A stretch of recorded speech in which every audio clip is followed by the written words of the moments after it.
नमस्कार दोस्तों, फिर से स्वागत है आपका आपके ही चैनल, आपके ही यूट्यूब परिवार में। आज वापस चर्चा करेंगे बड़ी इलायची की, क्योंकि सभी की ये शायद टेंशन चल रही होगी कि बड़ी इलायची में तेज़ी है कि नहीं है, आगे क्या होगा क्या नहीं होगा। इस चीज़ की जो है दुविधा जो है कंटिन्यू चल रही होगी, क्योंकि बीच बीच में भाव आते हैं, फिर भाव आने भी बंद हो जाते हैं। उसके बाद में मार्केट जो है, कुछ कुछ मार्केट जो है एक्सेस मतलब तोड़ दिए जाते हैं, एक्सेस गिरा दिए जाते हैं। उनकी वजह से ज़रूर 100% जो है आप लोगों को कोई ना कोई टेंशन जो है दिमाग में चल ही रही होगी। तो चलिए बड़ी इलायची पे चर्चा करेंगे, लेकिन दोस्तों चैनल पर नए हैं तो वीडियो को लाइक और चैनल को सब्सक्राइब जरूर कर लीजिएगा। लगता हो वीडियो शेयर का लायक है तो शेयर करना बिल्कुल भी मत भूलिएगा। अब देखिए, ये बड़ी इलायची की चर्चा करने से पहले एक चीज़ मैं पहले बोल देता हूँ, जैसे कि भाव के लिए जो है कंटिन्यू कमेंट्स और व्हाट्सएप पे जो है मैसेज आते हैं। मैंने आपको पहले ही बोला था, भाव के लिए जो है अलग से ग्रुप बना हुआ है। एक नॉमिनल अमाउंट देकर के आप भाव के लिए, प्राइस के लिए जो है इस ग्रुप से जुड़ सकते हैं, कि जिससे कि आपको भाव जो है सभी जगह के आपको हर दिन जो है मिलते रहें। क्योंकि उसके लिए आप मेरे को व्हाट्सअप करेंगे या मेरे को कॉल करेंगे या फिर कमेंट करेंगे, इससे कोई मतलब निकलता नहीं है। इससे अच्छा है कि आप उस ग्रुप से जुड़ जाइए, तो आपको रेगुलर निरंतर जो है आपको भाव मिलते रहेंगे। तो अब देखिए, चर्चा करते हैं कि बड़ी इलायची में जो है क्या तेज़ी नहीं रही। तो देखिए, इसके ऊपर थोड़ा सा विचार आपको दोबारा से करना होगा, क्योंकि मुझे पता है कि धीरे धीरे जब समय बीतता है उसके बाद पिछली बातें जो हैं हम लोग भूल जाते हैं, हमें याद नहीं रहता है। और ना ही हम ध्यान रखते हैं तो हम अपने मार्केट का ध्यान रखते हैं, क्योंकि मार्केट जब टूटना चालू होता है तो हमें दूसरी जगह या दूसरी तरफ जो है हम लोगों का ध्यान जो है बिल्कुल भी नहीं जाता। सिर्फ अपना बाजार ही हमको दिखाई देता है, इसके अलावा कुछ भी दिखाई नहीं देता है। तो देखिए, सबसे पहले हम स्टार्ट करते हैं सिक्किम से। तो सिक्किम के बारे में आपको अच्छी तरह पता है कि आने वाली फसल जो है डाउन है, और वहाँ किस तरह की त्रासदी पहले से ही हो रखी है। तो उस त्रासदी के बाद में ऐसा नहीं है कि वहाँ जो है दोबारा फसलें जो है आ जाएंगी या फिर कुछ ज़्यादा माल हो जाएगा, ऐसा कुछ भी नहीं है। अब सेकंड की तरफ चलते हैं, तो वो है नेपाल। नेपाल की कंडीशन शायद आज की डेट में भी आप लोगों को ज़रूर पता होगी कि आज की डेट में भी किस तरह की सिचुएशन वहाँ चल रही है। भाव की बात करें तो बहुत सारे भाव हैं, लेकिन माल की बात करें तो माल कुछ नहीं है। मतलब ये समझ सकते हैं कि जो बिकवाली जो है, बेचने वाले जो हैं वो बिल्कुल नहीं है। लेवाली नो डाउट रेडी है, वो माल खरीदने को तैयार है, लेकिन सिर्फ भाव मिलेंगे, माल मिलना प्रेजेंट टाइम में मुश्किल है। और मुझे लगता नहीं है कि अभी 2 4 5 10 दिन या 15 दिन जो है कोई माल मिलेगा। कोई 2 4 5 बैग मिल गई तो वो अलग बात है, बाकी ऐसा कोई चांस लग नहीं रहा है कि बहुत ज़्यादा जो है माल वहाँ से मिलेगा। अब तीसरा रुख करते हैं अरुणाचल की तरफ। तो अरुणाचल का जो उत्तर पूर्व भारत का जो हिस्सा, मतलब अरुणाचल की अगर बात करते हैं, अरुणाचल जो चाइना साइड के अंदर जहाँ से बड़ी इलायची जो है बहुत अच्छी क्वांटिटी के अंदर आती थी, तो वो इतनी नहीं आएगी। इसके बारे में भी आपको पता है, क्योंकि अरुणाचल में भी मेजर प्रॉब्लम्स हुई हैं, उसके बारे में भी आपको पूरी की पूरी जानकारी है। आपको पता है कि वहाँ किस तरीके से हुई। और दूसरी साइड अगर उसकी लेते हैं पासीघाट साइड की, तो पासीघाट से भी जो है अच्छी क्वांटिटी के अंदर इलायची आती थी, लेकिन वहाँ से भी आना मुश्किल है। क्योंकि वहाँ के किसानों ने जो खबर मिल रही है, वो खबर ये है कि मोटा मोटी किसानों ने जो है इलायची का काम करना ही बंद कर दिया है। मतलब कि देखिए, कारण कुछ भी हो सकता है, भाव सही से नहीं मिलना, नहीं बिकना, या फिर फसलों में वापस प्रॉब्लम आना। तो देखिए, किसान है, किसान का काम इसी से चलता है। अगर मेरी फसल पूरी ख़त्म हो गई, आज मैं अगर लगाऊंगा और 3 साल बाद के अंदर वो फसल आएगी, उसके बाद में वो बिकेगी, तो उस 3 साल के अंदर वो किसान करेगा क्या। तो जहाँ तक जो खबर आ रही है, उस खबर के अंदर ये है कि वो दूसरी फसलों की तरफ जो है डाइवर्ट हो चुके हैं, या फिर कुछ जो बचे हुए हैं वो हो जाएंगे।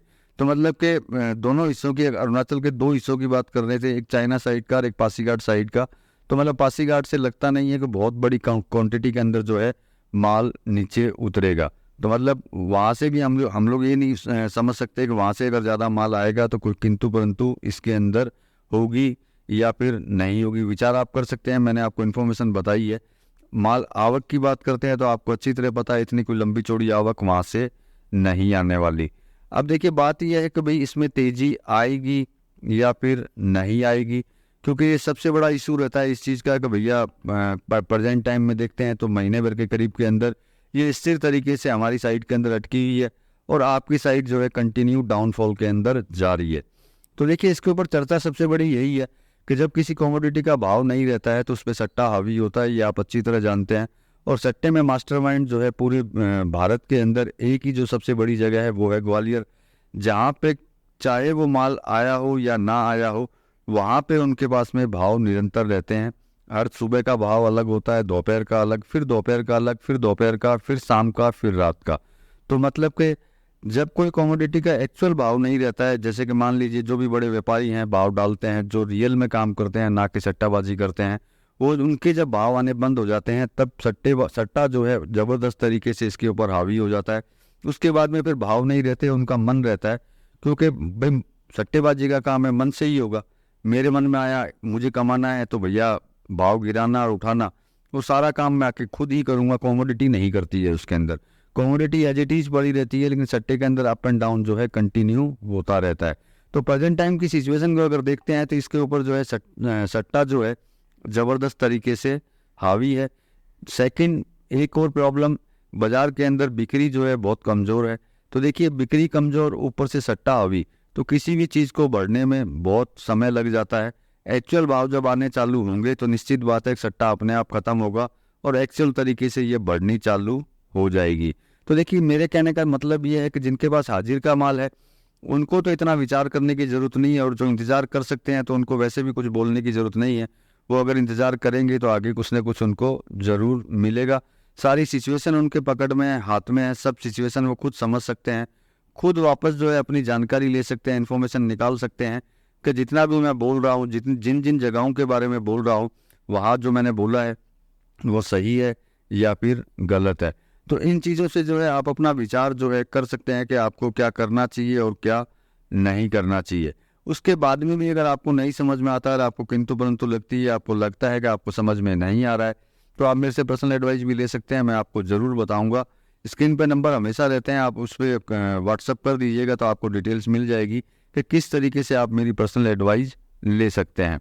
अब देखिए कागज़ वालों को सबसे पहले बोलना चाहूँगा कि जिन्होंने कागज़ में अगर ले रखा है और मोस्टली 100% जो है वो पलटा वगैरह कराने की बात करते हैं, तो इससे अच्छा ये है कि वो जो है उसको उसमें से कुछ माल जो है 100% बाइंग कर ले, क्योंकि पलटा कराने पे भी नुकसान है उसको, और वो अगर बेचेगा तब भी नुकसान है। क्योंकि आज की डेट के अंदर मुझे पता है बहुत लोगों ने जो है बहुत हाई रेट के अंदर जो है बड़ी इलायची को खरीद के रखा है कागज़ों में।